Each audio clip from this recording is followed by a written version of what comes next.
From the middle, founding member, Odd Pods Media Network.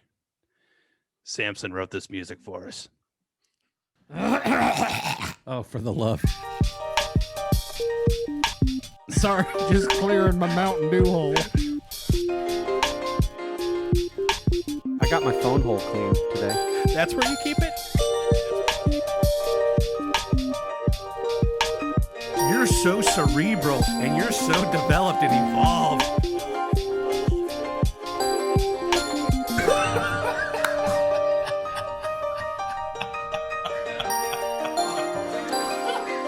From the middle after dark over here.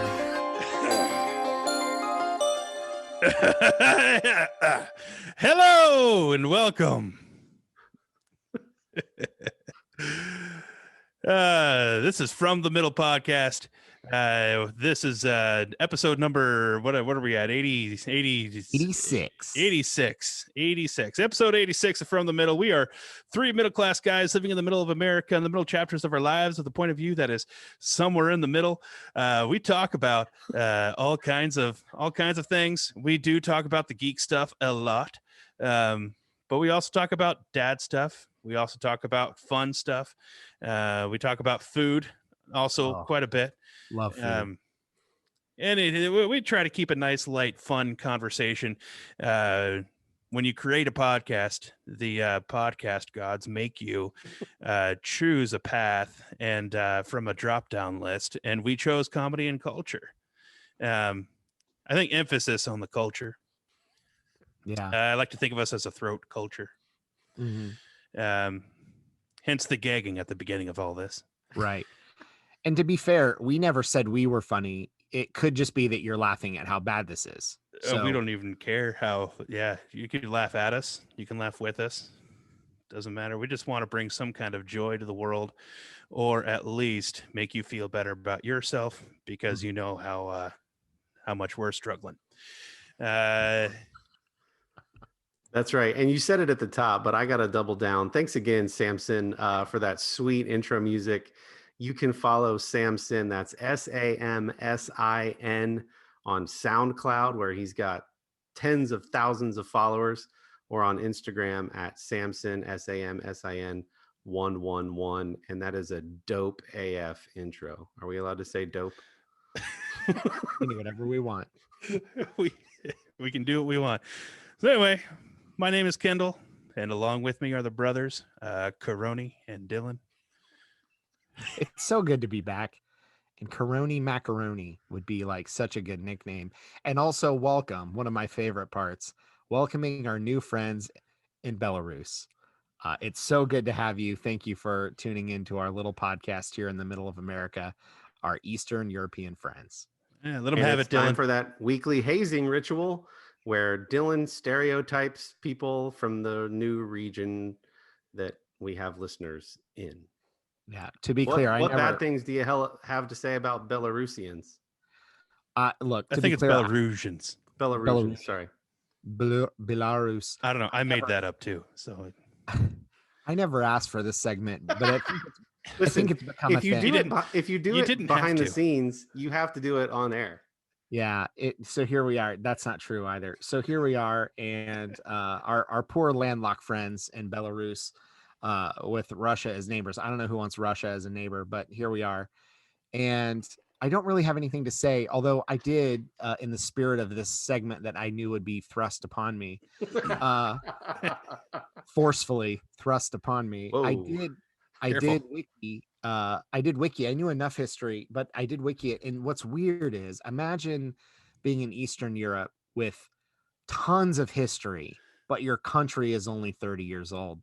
And we have all these like post-Soviet era countries that are super young, but like their history goes on forever. And so much like your past, you might be young, but I know you're wise friends in Belarus, and we're glad to have you. Thank you. Don't let anyone be ageist towards you, because you're basically the smart 18-year-old. We get it. Indeed. You're wise in your history. That's it. That's all I got. That's cool. So we've had a lot of guests and fourth chairs and Mhm. We have. Is this our So first far. episode of the year? Sans guest? I think so, man. Wow. We're It's just flying solo. what do you I guys, don't know what what do to you guys want do. to talk about? We have a Guess new I'm gonna have to president. How do we feel about Interview. We can Gonna talk have about to- Solo. That was a really underrated movie I agree. since we're flying solo. I mean- agree. But apparently, so we do politics now.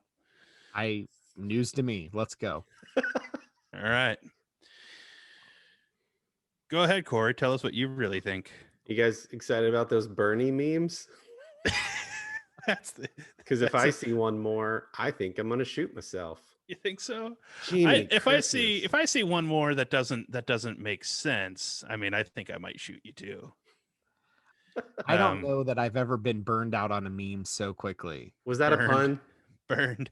Yeah, no, it wasn't. Not intentional. Uh. Unless you thought it was funny and I'm witty for it, then yes, it was. But I've never been burned out on a pun so quickly. Like within a half day of that meme going viral, I was already tired of it. And here we are. I ended up sharing one though. There was a clip in Mandalorian of Ahsoka fighting Mando, Mhm. and then Ahsoka has the line something like, "I hope you're here to talk about him." And the camera pans and it's burning on the stump where Yeah. Grogu was. That was kind of funny because somebody put it in a So video. yeah, so some of those can be funny, but the ones that from the very get go, like I would see the ones that are like you literally just put them in a picture. Yeah. Like there's no other rhyme or reason to it, and those ones are just like okay, stop, put something else in there. Like the ones that I do appreciate are Bobby Knight throwing a chair that has Bernie Sanders on it. I appreciate that one. The Mhm. one from I don't remember the film that it's from, but the one where a guy is like at a soccer match and he's walking behind with his in one hand he's holding the folding chair and Mhm. flips it open, flings it open, and it's Bernie Oh, Sanders and he puts it on yeah. the ground. Like that one I appreciate, but like like here's a family photo, we put Bernie on the end of it. That's fine. I mean, go ahead and do it. I just don't hold that with the same level of appreciation that I hold with the first couple examples that I mentioned. Did anyone put like the picture in like the Fatal Attraction scene? Like edit that in? Did anyone Ew. use that? Gross. Well, that's what I mean. Like, what's the most extreme that this meme went? Like, I don't know. Maybe I shouldn't ask because then people might send it to I me. just- It's good. Yeah. The first layer of the meme, I'm over, where they're just putting him in scenes. I'm now more interested in the ones that are making fun of the meme. So Okay. like they're taking it to the next level. So there's a couple. There's one where Bernie's holding his phone and he's not sitting in the same, it's just over his shoulder. And he's like, I don't remember going to all these places. Right? Like, because he doesn't get it. And then the second one that I saw today was very funny. It said, the memes that you see that don't feature Bernie are the times he was carrying you. Like a spoof on the Jesus footprints in the sand thing. Oh boy. And I was like, okay, that's funny. That's good. But yeah, just putting him in a different scene. I'm like, I don't get why that's funny. He's an old guy. And he has mittens on. I get it. Whatever. Yeah, he's wearing mittens that an old guy would wear if that old guy has a wife who made mittens, right? I think part of the silliness of it all just had to be the sheer avalanche like quantity of these memes that just like you literally couldn't scroll without seeing every single one. You know, none were even being recycled because they were coming out so fast with new ones. That had to be part of the absurdity for at least the half a day, right? Yeah, I mean, and I also think it was like it brought out a lot of new meme creators that probably need to go back to stick to their day jobs.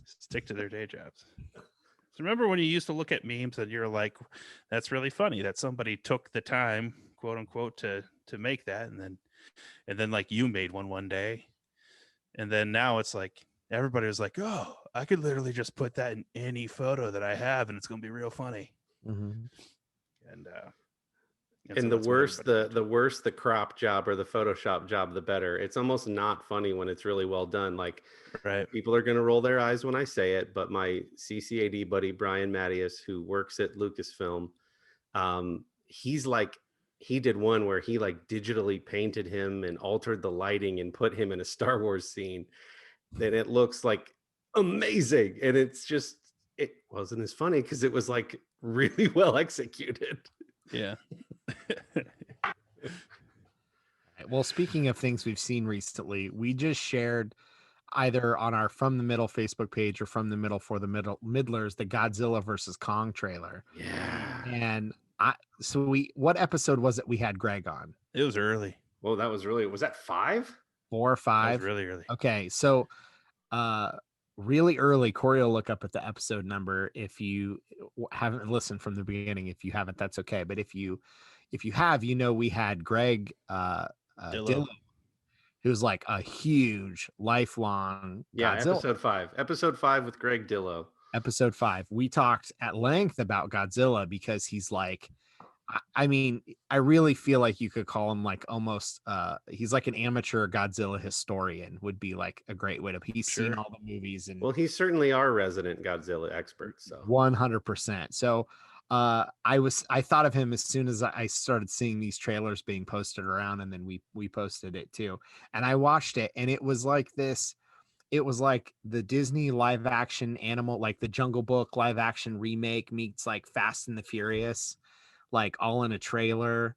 Mhm. And I've still yet to watch. I told Greg I was feeling motivated when we had him on to watch it, and then somewhere life happened. I have not watched anything yet, but I feel like I have to watch these movies now because it's the kind of thing. If you remember when the live action G.I. Joe movie, there was a couple of them that came out. It totally reminds me of that. I know it's going to be cheesy and awful, and because of that, it'll be awesome. And that's exactly how I felt watching that trailer. Like, it looks so bad, it's going to be awesome, and I need to watch it. And so we had some people weighing in. What are your guys' thoughts? Well, I mean, somebody shared, speaking of memes, one that was like, there's going to be no story. And then the next comment was like, monsters fighting. You're watching it because of monsters fighting. All you need is crushed buildings, people running, and military trying to shoot tanks at them. That's why you watch it. It takes me back. Dillon, do you remember we had this game on the Sega Genesis called Rampage? Yeah. Mm-hmm. Like you would climb the sides of buildings and just punch, and there were tanks shooting up at you and planes shooting at you. Like, you just watch those movies because it's monsters fighting. Don't overcomplicate it. Yeah. Yeah. It's like you're the kind of person that like buys NASCAR heat and tries to actually win races. Everyone else in the video gaming world, they try to get the very worst pole position so that as soon as the race starts, you can put on your brakes, go in reverse, and then see how many cars you can take out on the first lap. That's Yeah. right. And that's how you play the game. Exactly. Yeah, I mean, if I wanted to pick apart the trailer because I was thinking it was taking itself seriously, I would I was asking myself why we have modern planes now that can shoot things from like a mile away. Yet in these trailers, these planes are still flying over their heads like it's a World War I biplane dropping a bomb on it, like within arm's reach of Kong. Like that's not the era we're in, but it doesn't matter because these guys can still throw their arms around and smash planes out of the sky because it just looks cool, because that's all it is. We don't need anything more. I didn't need anything more from G.I. Joe than to see some ninjas fight and to see some cool vehicles fire missiles in the water and in space. And that's all I needed. I just needed some action. And that's why I was there. Some We're people are very upset simple, man. that he's like Kong is too big in comparison to Godzilla. Like on Kong Skull Island, he was smaller in scale. And then they're like, they better explain this freakish growth. I'm like, well, he's already a giant ape. But All did I right, see Star Wars fans, Oh, I know, Stop. right? stop ruining another franchise. Did it look like Kong made a big axe from the trailer? He's Yeah, got I this saw like somebody commented, monkey with Mjolnir, monkey with Mjolnir. he fashioned himself an axe that is somehow taking on the energy blast of Godzilla. He's gonna like hit him with it. Looks sweet. Yeah. You said we have comments. Did you reach out to the Twitterverse? No, I didn't. I meant Oh. on our Facebook post. Oh yeah. Yeah, people were commenting on there. It was great because I like, as somebody who's not watched any of those films yet, I even just felt like and it's the beauty. It's not about story. I could just jump in anywhere, but like you're literally just doing it to see giant monkey and giant lizard punch each other. That's it. That's it. That's all you're there for, and you just want it to be entertaining, and that's all I need. So speaking of my dear friend Greg, you guys will like this, and it relates to Godzilla. Weeks and weeks ago, it was before Christmas. I went to the mall. Do you guys know they still have malls? And then are those outside? Inside malls. Wait. So they're no. I mean, like, do I have to go outside to get to one? Yeah, you do. Okay. And they still have FYEs for your entertainment. Really? Yeah. And I went in like setting up a joke. No, I know. Yeah. I went into FYE at Polaris, a mall just down the road from me, and they had buy one get one half off on board games. So one of the gifts I got Greg was Godzilla Monopoly. Okay. Apt. Yeah, and I gave that to him. And he said this is perfect because his son bought a Blu-ray box set that is the first 20 Godzilla movies dating back to like, oh, let me look at the text. What did he say? Starting with the 1965 original Godzilla versus Kong. It's the first 20 movies, and they're going to do a movie marathon leading up to Godzilla versus Kong. I thought that was sweet. And then I'm like, you guys could take breaks and play Godzilla Monopoly. Yeah. Please tell Greg that after he watches the new one, he needs to at least send a voicemail or email with his thoughts. I will. Because I would love to hear from somebody who's such an enthusiast. I would love to hear his thoughts after the movie comes out. Indeed. Yeah, but I thought that sounded fun, like watching real old Godzilla flicks on Blu-ray. And his son had a sweet projection screen down in his basement that spans like it's something crazy, like 80 inches. And it's really good quality. So awesome sound quality, awesome screen in the basement. And yeah, watching old Godzilla flicks, I thought that sounded cool. I love it. So I actually very diligently finished a season on Netflix. Tell us about it. And started a new one of the Blacklist. So if you guys remember that I had said before that like the Blacklist, they were in the middle of shooting their season 7 finale episode when the whole world shut down. Right. And when things didn't come back, they made the decision to animate the rest of it. And so I was really excited to see that. For a while, I couldn't. I had watched through episode 6, and it wasn't going to be on Netflix until whenever they decided to release season 7. They released it actually a few months ago, I think, but I started watching it and I forgot it and taught my kids how to ride bikes. But now that they're riding bikes, I went back and I finished the rest of the season just so that I could get to that episode. It's only one episode? It's only one episode. Yeah. At first I thought it was more than that. And then I found out that it was really like only half of that episode that they ended up animating. And it's like that, whatever it is, I don't know what to call things, but the comic book kind of style. Yeah. Of animating. And that's generous. It's obvious that this is not what they do, that they threw it together. It's so like I appreciated the fact that they did it, but the quality of the animation was something similar to like Grand Theft Auto about a decade ago.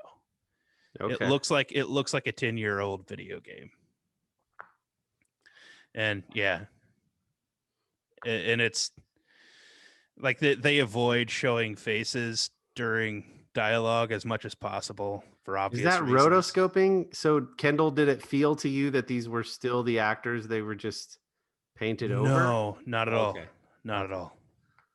Whoa. Not even close. It looked essentially like they made a video game and just played it, and then they did voiceover work. Oh boy. So the quality was not good. It was kind of distracting, but even if it was really good, it still would have been distracting just because. And there was no rhyme or reason as to when. So they kept switching back and forth between live acting and animation. So clearly they had some stuff in the can. Right. Yeah. So they didn't like, and so I was kind of expecting that there would be some kind of reason for, like, they would write into, like, maybe this is somebody's flashbacks, or maybe this is like somebody's sort of like they didn't do that. Like negative personality coming through when you see the animation or something like that. Like that, like when the main character is angry, it gets animated or something. And they didn't do anything like that. It was literally like, we had the whole thing written, we only shot half of it, the other half we animated and just put it all together.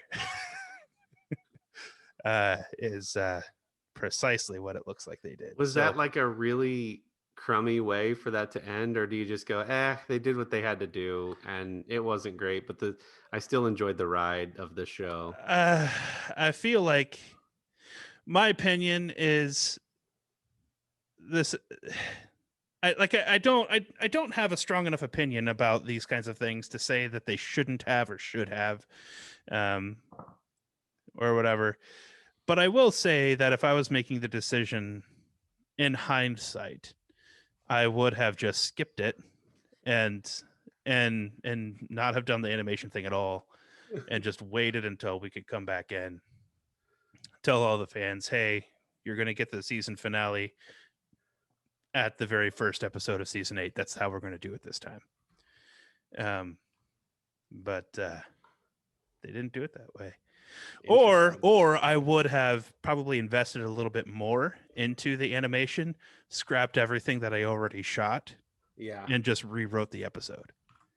That probably would have been better. I'm trying to see where Sherry and I stopped in that show. Whoops, I don't. Why does it autoplay? Yeah, we're somewhere in season 3, maybe season 4. Interesting. That's super interesting. Well, they tried it. They went for it. They did. I still love the show. I still love James Spader. He's my new favorite. Kevin Spacey was my old favorite for obvious reasons. He's no longer allowed to hold that position. Yeah. So that happened. And then I began Cobra Kai. How do you like that? I have finished off the whole first season of Cobra Kai. Whoa, nice. I mean, they're like sitcom length episodes, right? So it's like 20 minutes per episode. Yeah, no judgment. Not that big of it. Your kids can ride bikes. There's no judgment. But now I feel like teaching them karate. Well, yeah. We had Michael Watson on. We've had Michael Watson on a few times. Huge comic book geek. He would have loved our comments about Godzilla earlier, but he was the one that was telling us we really needed to watch it. He was the voice in my head when I was looking for something else to watch. So this weekend we were like, Sherry goes, you know what? You know how you just get in the mood for something? She was like, I just want to watch like a good 80s kids movie. So we were like, let's show the kids like the original Karate Kids. And then that will segue us perfectly into Cobra Kai. There you go. We ixnayed the first part and we're like, let's just start Cobra Kai. And within 5 minutes, we're like, yeah, the kids aren't watching this. Yeah. It's a lot of language. There's a lot of language, and there's drugs and drinking and there's a lot of drinking and driving. So we were like, okay, I'll watch this one later. So we didn't even make it 10 minutes into the first episode, but we will later. I finished Baskets. I've been a Baskets fan for a while. Zach Galifianakis and Louis Armstrong, the comedian. Louis Armstrong. No, Louis. It is Louis. I want to say Louis, and it's Louis. Plays the mother. Great show. There was only 4 seasons because one of the producers is Louis C.K. and we know how that turned out. So, but that was a great show. Very sweet, endearing show. I've got so many shows going right now. I've started too many at once. I started Letterkenny. Do you guys know about Letterkenny? No. I don't even know how to start with that one. It's this little town in Canada, and they say it's similar to like a Schitt's Creek, or because it aired on Canadian television originally. But I'll explain it later. So I started that one, and then Dillon got me started on Brooklyn Nine-Nine. Oh yeah. And so I'm enjoying that one because people have been telling me for years I need to watch that show. So when does that one get funny, Dillon? Because No, come on, man. no, it's good. It is good. It is taking me a minute to get into it though. Yeah. It definitely gets better. And honestly, that's somebody like, I'm not an Andy Samberg fan, at least. Yeah, which is why it surprised me. Going into the show, I wasn't. So I kind of reluctantly picked it up. But it's one of those things like when I hadn't seen Parks and Rec and everyone talks about it, I'm like, if this many people talk about it, it has to be good. I'm almost done with the 7th season of Brooklyn Nine-Nine, and the 8th season starts this year. Okay. So I'll be caught up very soon on Brooklyn Nine-Nine. But what's funny about Brooklyn Nine-Nine is it's kind of a background show, but then when it does have a laugh that gets you, it really gets you out of nowhere. It's like The Office is more consistently funny for me, but Brooklyn Nine-Nine will have those moments that are friggin' hilarious, and then I might not laugh for 10 minutes, but like it's got some great moments. So yeah, it surprised me you liked it because you said, I knew you weren't an Andy Samberg fan. Mm-hmm. And in that show, he's being very Andy Samberg. Right. Well, I think I told you, I'm like, it's not like The Office. Later seasons are more silly, but like initially The Office is more dry and the style of humor changes. So I told you Brooklyn Nine-Nine is almost more like 30 Rock, like Tracy Morgan off the wall, Liz Lemon crazy, like super kooky characters that are really way beyond where The Office and Parks and Rec humor is probably more similar in the early seasons. It's a little more subtle. But yeah, it's really good. Just keep watching, and knowing that you like Andy Samberg, you'll have a good. I've laughed a lot, but yeah, it did take me a minute, if I'm honest, to really get it. What I appreciate about the humor in those kinds of shows is the ability of some writers to be able to come up with just like really funny ways of saying like coming up with a million different ways to write a burn on somebody. Yeah, is like, so those are the little things that get me, that make me laugh out loud. They might be dumb little jokes, but like, wait, if you're here, then who's guarding the gates of Hades? Chelsea Peretti on that show. Yeah, she's great. Yeah, I like her character a lot in that show. So since Brooklyn Nine-Nine at one point was canceled and then picked up, I have something I want to float for you, because I have an opinion that I've long held, and I'm actually starting to change my opinion on it because of the climate of media and entertainment right now. So I want both of your takes on this. Yeah. Okay. So for a long time, it's really bothered me how when a streaming platform or a TV network will cancel a series, especially one that's been on more than a season, they just don't wrap it up. Like, well, if they know it's going to cancel mid-season, they might try to tie up a few loose ends by the end, but really, they don't wrap it up. Here's Looking at You outsourced on NBC. I didn't get any sort of real finale for the one season that I got. Man, that's an old reference. There's going to be like one listener who gets that reference. Anyways. Yeah, what are you talking about, Grandpa?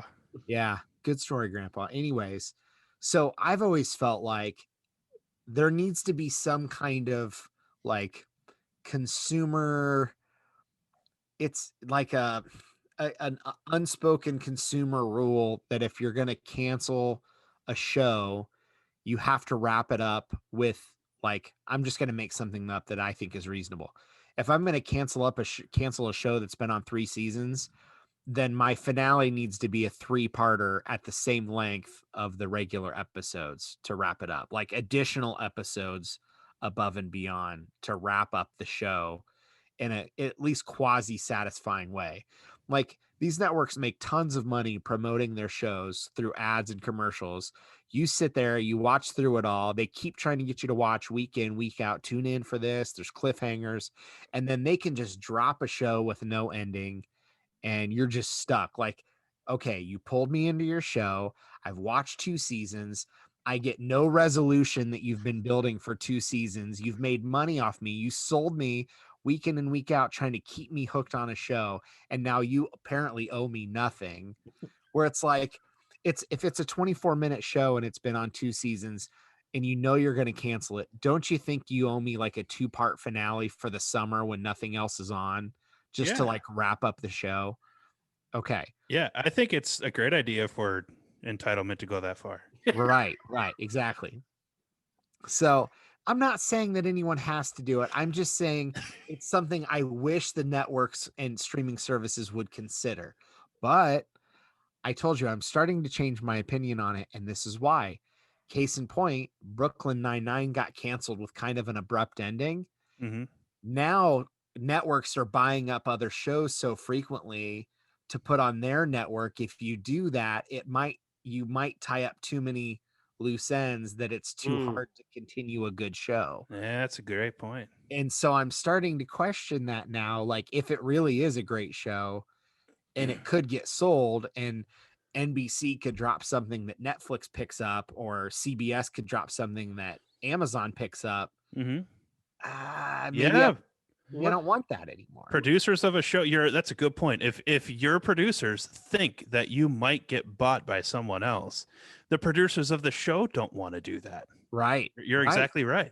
Right. Like so like an Arrested Development type thing, right? Yes. Yeah. So I've always felt like there should be not a real rule. Nobody, it's not enforced by anybody, but like a thing, an agreement. I wish all these production companies would have, that it's like, look, hey, there's nothing on in the summer anyways. If we're going to cancel a show, let's record 1 or 2 more episodes to try to wrap it up for the fans' benefit, because, you know, we should build that into the budget at the beginning of a season, so that if that happens, that money's there to just finish out the plots. Yeah. Because it feels unfair to the viewers to tag them along and not finish out a story, at least the main story arcs. But now I'm questioning that because of the age of entertainment that we're in. Which would feel cringier, though, and I'm honestly asking, for them to know we haven't been picked up for another season. Let's hurry up and rush and scrap together, even though we may have known where it was going to go. Let's hurry up and rush and force this ending as a common courtesy. Or it ended where it ended. It was what it was. We hope you enjoyed the ride. And oh, by the way, it now may get picked up by, like, which leaves you feeling worse? Because I would almost feel like, ugh, they tried to cram together and cobble together this ending. You know what I'm saying? Yeah, and I get that. That's why I think for this agreement to work out in a way that's actually beneficial to the viewers, it could be pushed to the summer, it could be pushed to the fall, or to the Christmas break the following year to be like a special, like the special series finale or whatever. But I think it needs to be proportional to the length of the show and the amount of years it was on. Yeah. If it was only on 1 season and it's a 20-minute comedy, just do 1 20 or 30-minute episode to wrap up the show. Like, you don't have to spend 6 months making a film out of it. But if it was a drama that was 45 minutes and it was on for 5 years and it got canceled abruptly, like, that might be 3 or 4 hour-long episodes to really wrap up the series. Is there at all a place where one could argue, maybe this is going way too deep on this conversation, but let's do it. Let's just do it. Is now what I'm thinking is that maybe it's not on the network to have to do that. It is their airspace, and it's costing them money to have the wrong program on at the wrong time, right? So if that's true, then now it's up to the show, right? It's up to the production company. They could still, if they wanted to, spend the money themselves and finish out the season, whatever, write a finale for the whole series and post it on YouTube, post it on a website, and then just tell fans, hey, if you want to watch the rest of this, we finished out over here. And then the fan would still have the option to go and watch that, and the network didn't have to pay for it. There have to be instances of times where that happened, or fans even, like in the days of Kickstarter campaigns and like cult followings on the internet and people who get really excited about stuff. There have to be examples where. Well, the most famous example that I can think of offhand is Firefly eventually getting the Serenity film. But Kendall, your assumption also is based on you thinking, assuming that every network's airtime is valuable at all times of the day and year, which we know is not true. Like they don't put much premium on the viewership in the summer when they know everyone's outside. That's why no new shows are on in the summer. They don't put much premium on certain holiday hours because they know people are busy. That's why all their current top shows, stop basically for the month of December. Like not all time is created equal on a network. It could be on at 11 o'clock in the summer for 3 weeks to finish out a series. But so we know nobody's tuning into any one cable channel that's playing sitcoms and dramas for 24 hours a day because they feel like all of it's quality entertainment. Like we all know there's a bunch of crap on TV. And so I feel like there's still value in it for the fans.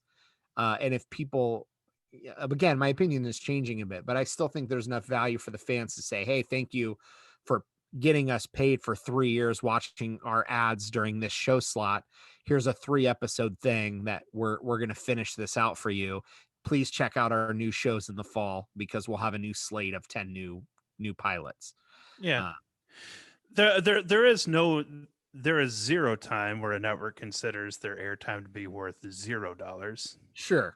It might go up and down, but every minute they're still making whatever is the most profitable decision for them. Sure. Yeah. I like the idea of quantity though. And I know we've had Jeremy Kester on a few times who's talked about that very thing. Like maybe it's not a quality thing. Maybe it's just in a certain quantity. Right. Sushi is his example that he uses. And he's like, sushi's something where if you had buckets of it, it wouldn't be as good. So I wonder, had we prepared, it'd be fun to look at shows that were amazing and went on for way too long, and then shows that were amazing and ended right when they were supposed to. I just finished Schitt's Creek as well. And that got popular in the US right at the end of its 6th season after they agreed that they were already done. They had told the stories they wanted to tell. Everybody loved it. And then it was done. It was done. And it was like perfect because you always want to leave them wanting more, right? Yeah. And in that vein, we're going to hear a quick word from one of the friends in our podcast network and come right back with more. Looking for a new podcast? Check out the Infectious Groove podcast. My name is Russ, and I host the show along with Michelle and Kyle. Every Monday, the three of us bring you music news and tell you our jammy jams, so you'll always have new music to check out. The Infectious Groove podcast discusses music from nearly every decade and genre while openly displaying our passion for music you need to hear. On top of that, we have a thought-provoking main topic of discussion every week to get you thinking, discussing, and sharing music. We also include interviews with the music stars of yesterday, today, and tomorrow.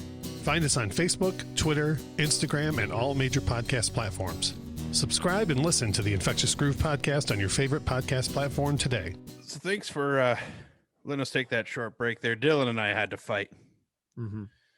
Okay. That was intense. Yeah, we're still at a standstill. I understand. We never got past the taking our shirts off and getting oiled up part. We got tired. Yeah. Well, look, just never mind. I don't want to go there. Anyways, we started getting really squeaky and we couldn't stop laughing.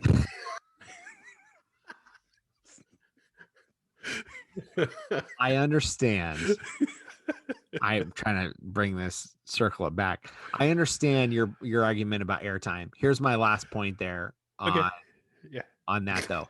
Everyone has their own app. They don't even have to put it on air if they really don't want. They can just say, we've recorded the final 3 episodes of the show because it got canceled.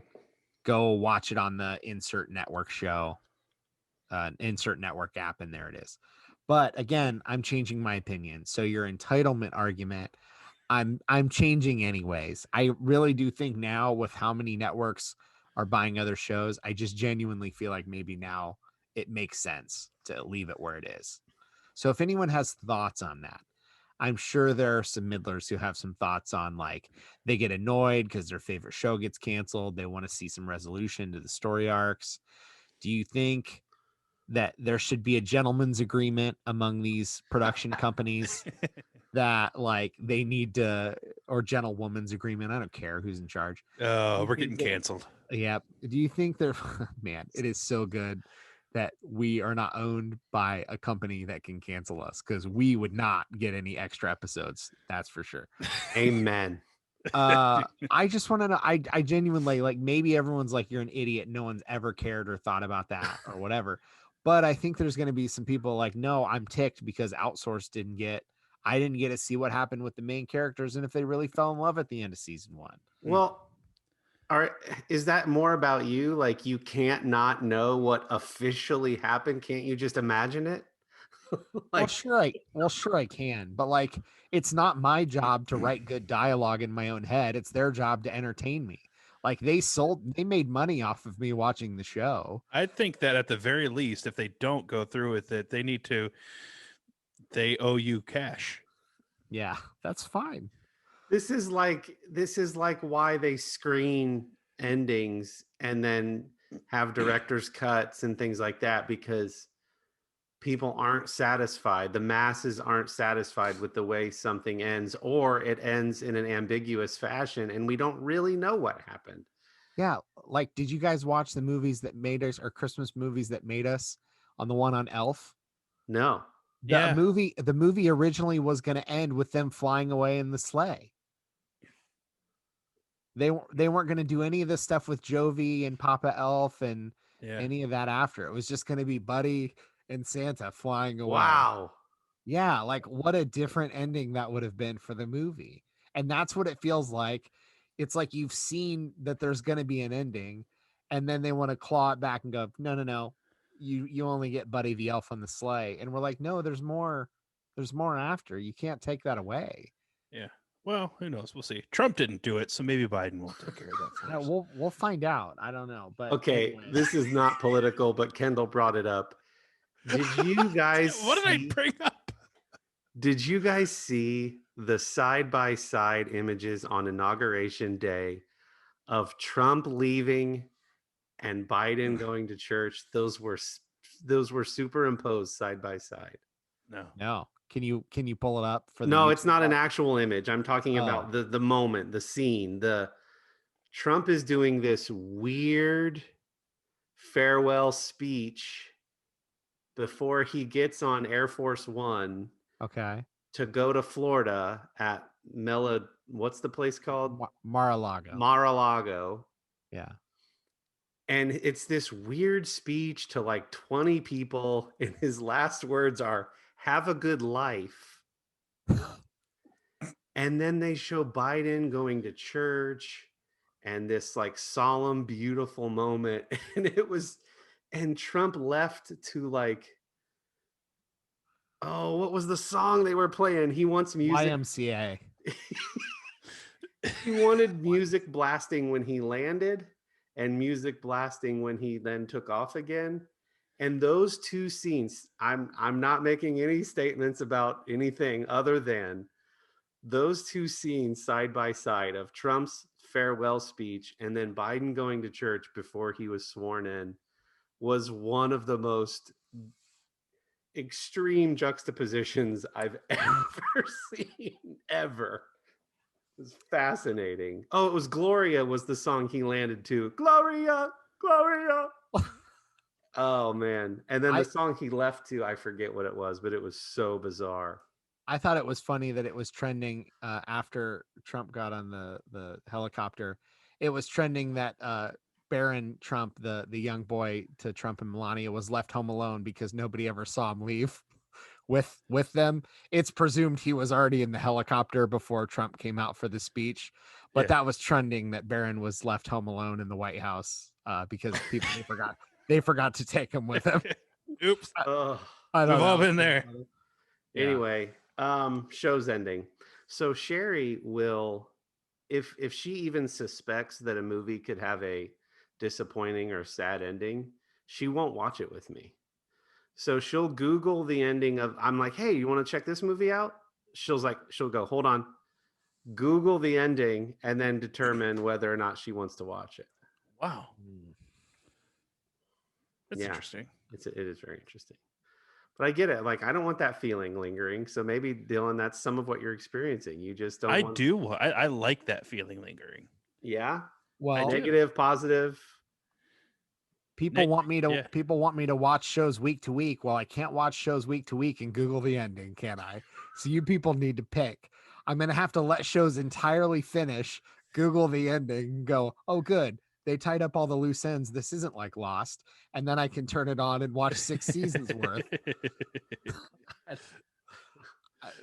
I'm at a loss. So how do you do with, I know I keep picking at this, but like, how do you do with something like, what was the movie where you don't know if it's a dream or not, and the top spinning and buildings bend? Yeah, that's not What's that movie? Inception. That's not a unresolved. It's just so different. Like, that was the end of the movie. It's just left open-ended.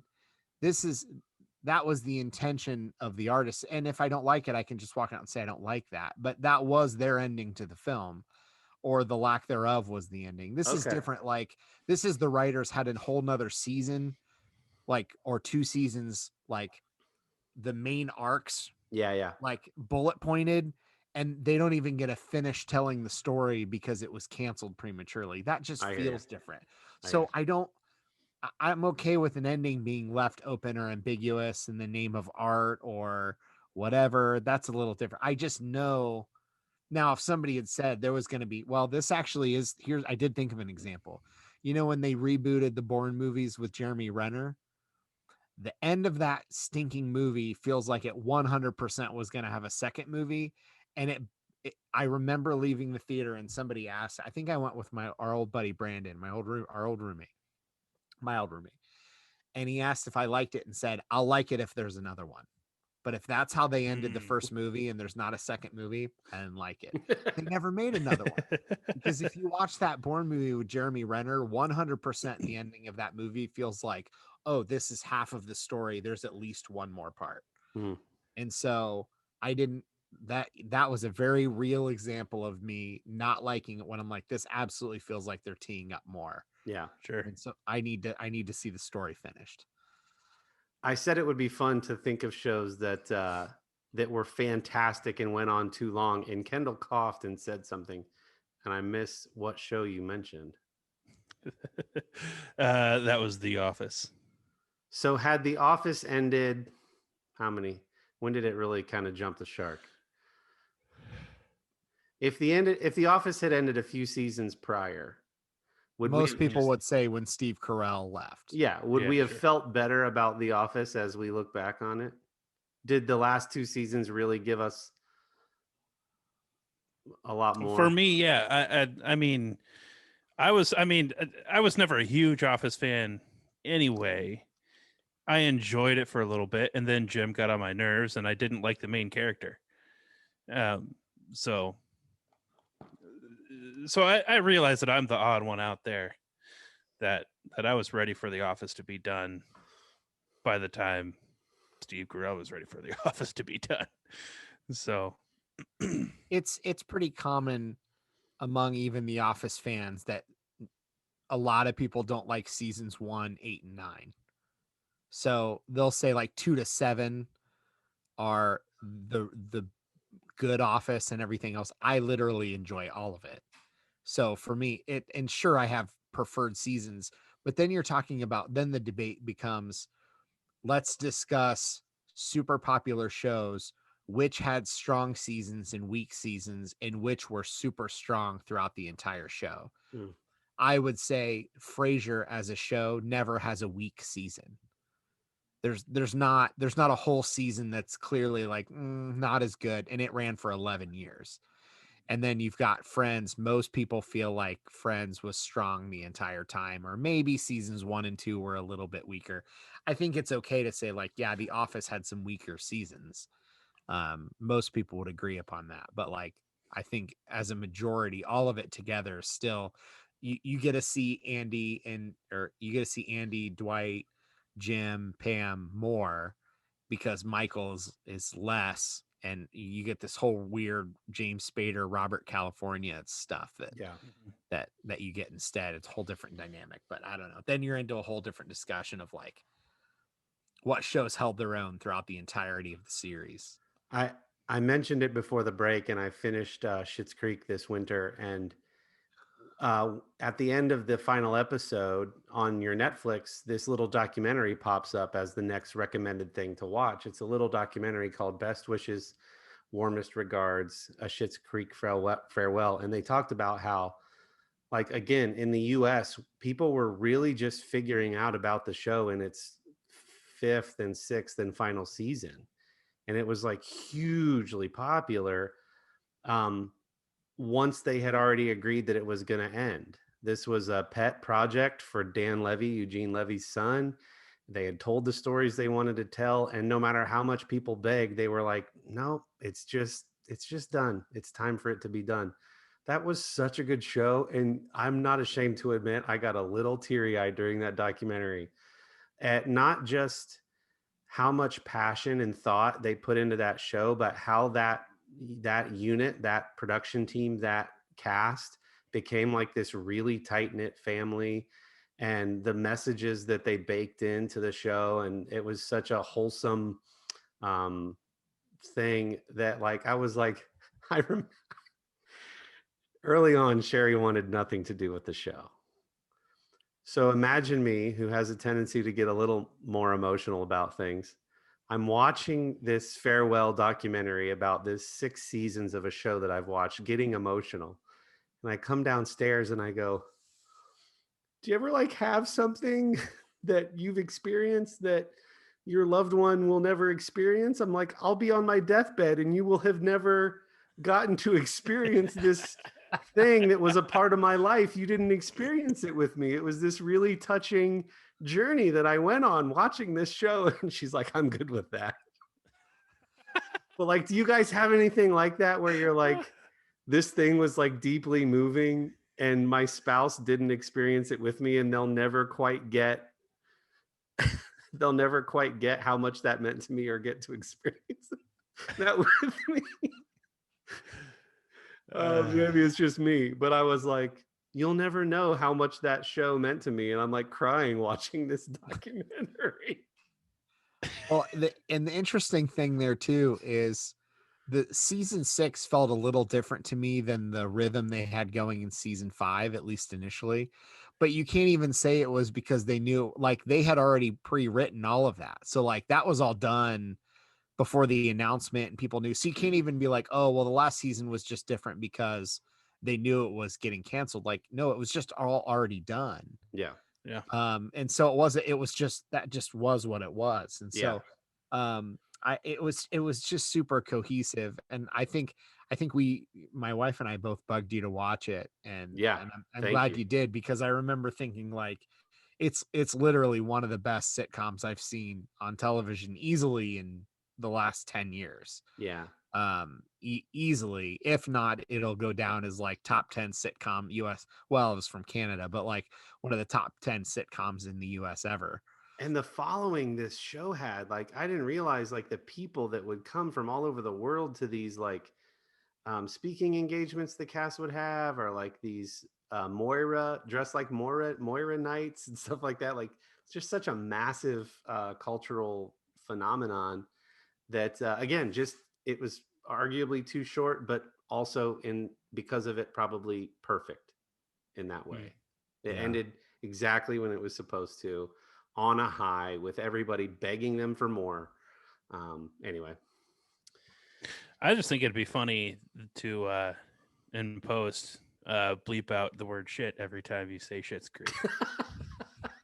Or do like they do on Grief Burrito, where they've started doing the noises that Link makes in the Zelda video games every time one of them swears. So it's like,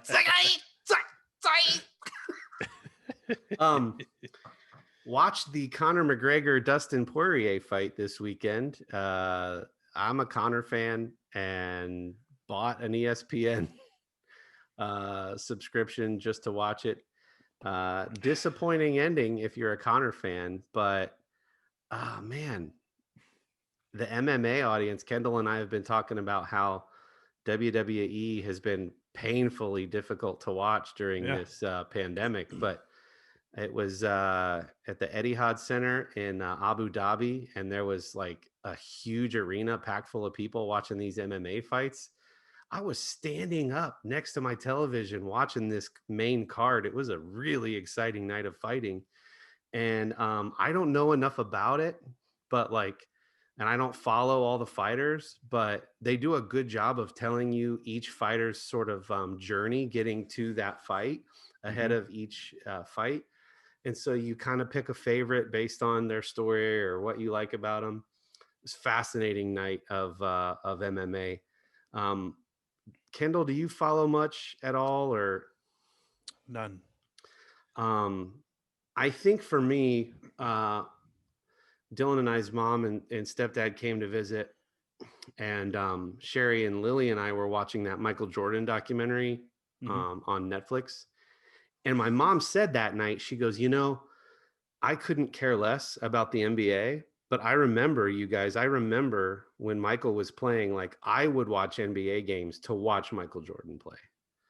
And that's kind of what Conor McGregor is for me. Like, yes, he's braggadocious, and yes, for many that's very annoying, but like, say what you will, he's a phenomenal guy to watch, and he just makes you interested in the sport.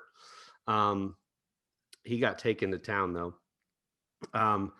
But there was another fight. It was they called it the co-main event. This Michael Chandler guy is a guy from Bellator, and Dana White of UFC paid him a ton of money to come over to UFC, but he kind of hadn't earned a name for himself in UFC, and he has to fight this guy from New Zealand, Dan Hooker. And Chandler was the underdog, and in the first round, he gets Dan Hooker on the chin, and you can see he's like out. And so this guy who has everything to prove saw his window and just starts wailing on him and knocked him out in the first round. And that was the fight before the main fight. And so it was a really exciting night. I'm glad I got my money's worth. Even if I don't watch another MMA fight for the whole year, it was worth it to watch. So that's cool. I feel like I could get into it. I could get into boxing. I've watched some MMA. I've watched some boxing, enough to know that like, if I chose to, I could watch it. I could do that. I think what I like about it is it's the same reason that some of my favorite music is just acoustic. Like something about an artist and a guitar or an artist and a piano. They can't hide behind anything. Something about MMA or boxing feels really pure. It's like two people in a ring or in a cage, their whole career's on the line. It all comes down to this moment. I mean, yes, they have lots of fights, but you know what I mean? There's a lot of hype, a lot of preparation. They do an entire camp based on this fight. They're trying to get to a certain weight to fight in that division. They're studying that fighter.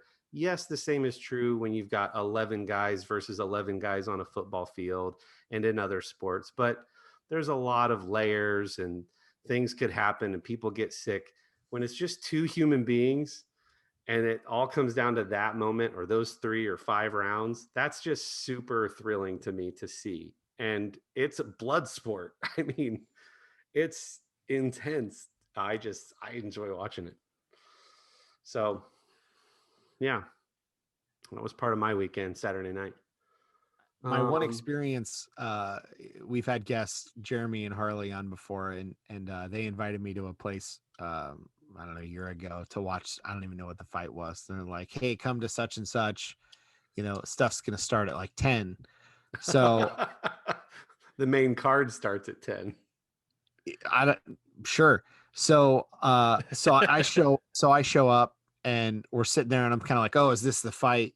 And once I'm there, then I find out that the thing is not on until like 1 or 2 a.m. Right. because they're in Vegas or wherever they are. Yeah. Like, you guys invited me to sit at this restaurant until so I think I watched like an hour of whatever the first fights were, and I was like, all right, I'm out. Let me know how the big one goes. That was my only experience. I had no idea. I'm like, if I was planning like not a full day of work and then late showing up at a restaurant, like I would, if I was planning on it, much easier. Or if I'm sitting at home on my couch, much easier. But I had no idea what I was getting like into or what I was in for. So I'm sure I would enjoy it. The few fights that I did watch that night were enjoyable. I would just need the subscription and then I could start watching him and trying to follow along.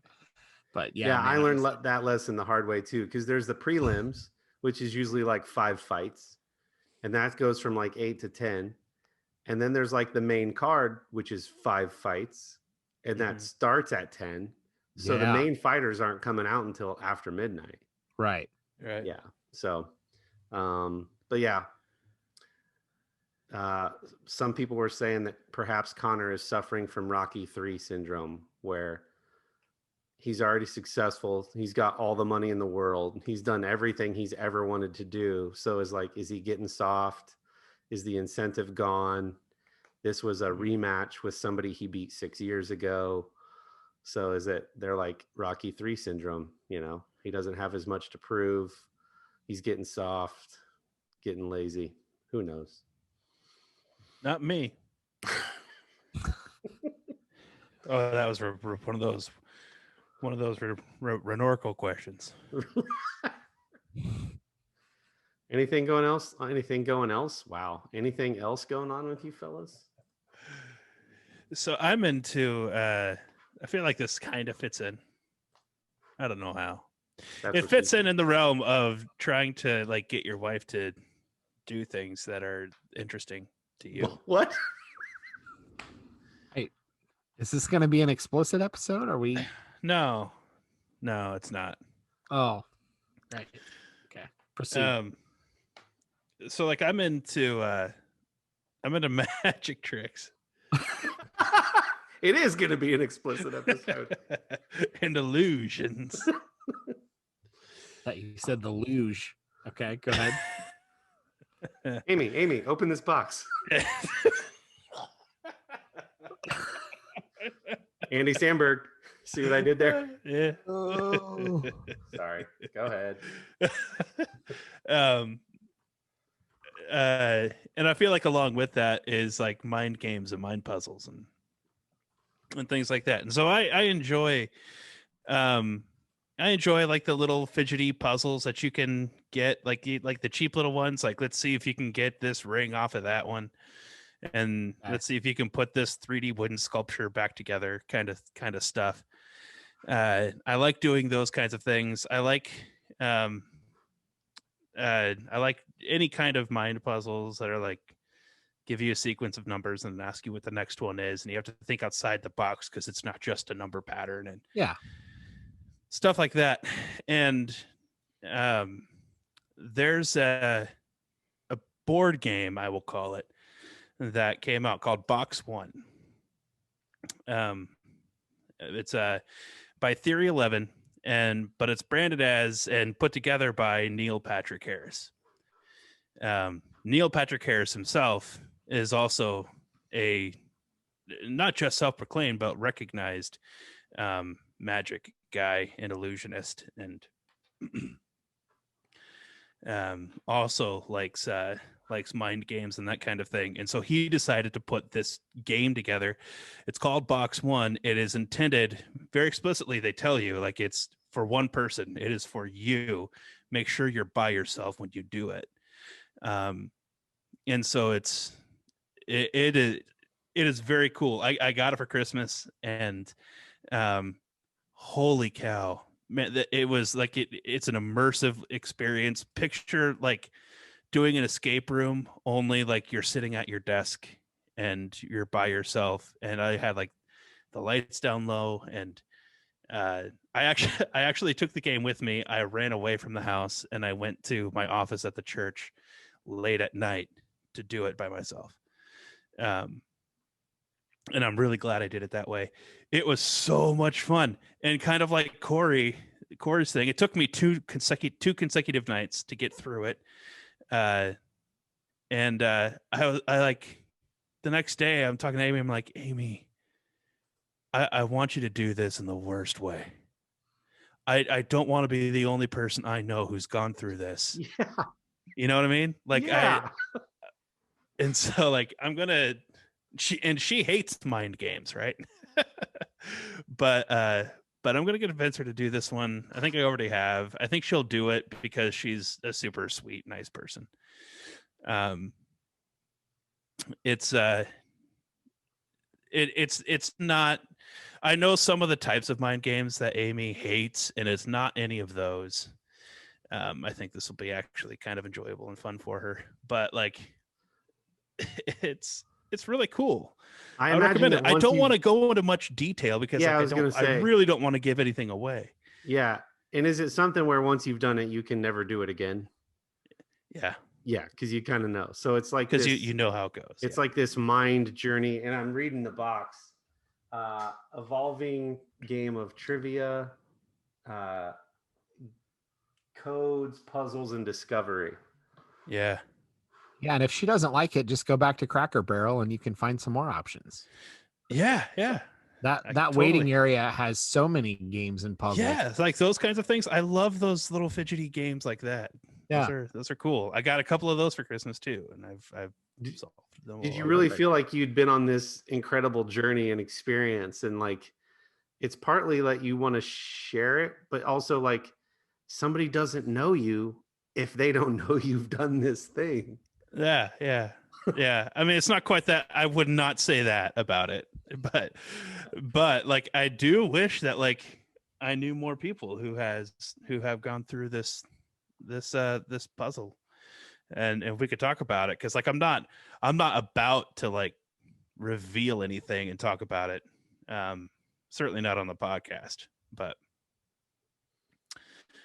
it's really cool. I recommend it. If you like mind games and puzzles, go to Target and buy box 1. It sounds very intriguing. And make sure you set aside a couple nights that you can do that by yourself, because and then let your mind go down the hole that it takes you through. I like those experiential things. That's fun. Yeah. And some things you want to share with people, and some things you don't want to share with people. I Like tested pizza. positive for that Rona today. Yeah. Oh no. So thoughts and prayers, guys. Thoughts and prayers. Oh boy. So yeah, I'm excited to see what that's like. Take your vitamin D. Get some Yep. sleep. That's all I have on that. Well, we'll Good luck fill with you in that. next week on See if Kory's still with us. yeah. Seriously, I'm out. Oh, okay. Well, if you want to help pay for Kory's recovery, head to rdsman.com and fill up your cart with all kinds of good stuff. That's artiusman.com. And if you use promo code The Middle, you're going to get crazy savings of 25% off your first order, which is insane. I kind of said all that jokingly, but seriously, they've got some incredibly cool products over there. So head to rdsman.com for stuff for men and women. There's candles, there's skincare products, there's shaving and beard products and beard oils. They've got incredible stuff. So definitely head over there. Valentine's Day is coming up. And who doesn't like candles? So anything else, guys, head to our fan page on Facebook. It's really not a fan page, but From the Middle for the Middlers. It's really just us sharing all the actual good memes from the internet and discussing all those things all the Well, time. and it's a community too. My Yeah. favorite thing, the reason why I wanted there to be a group was because it's different from a page. A page, like, it's just we post stuff and hope that people read it. Yeah, we're talking Right? at you on the A page. group is like, guys, we want to see your stuff. Yes. And it's become a fun thing.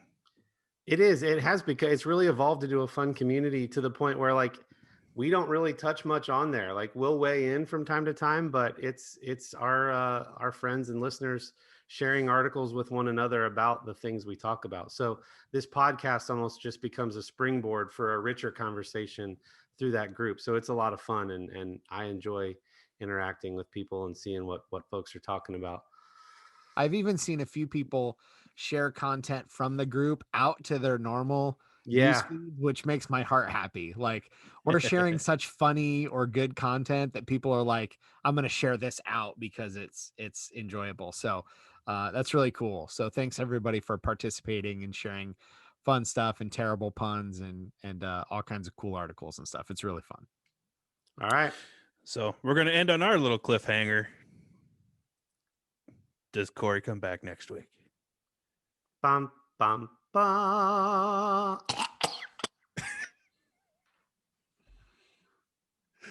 See what I did there?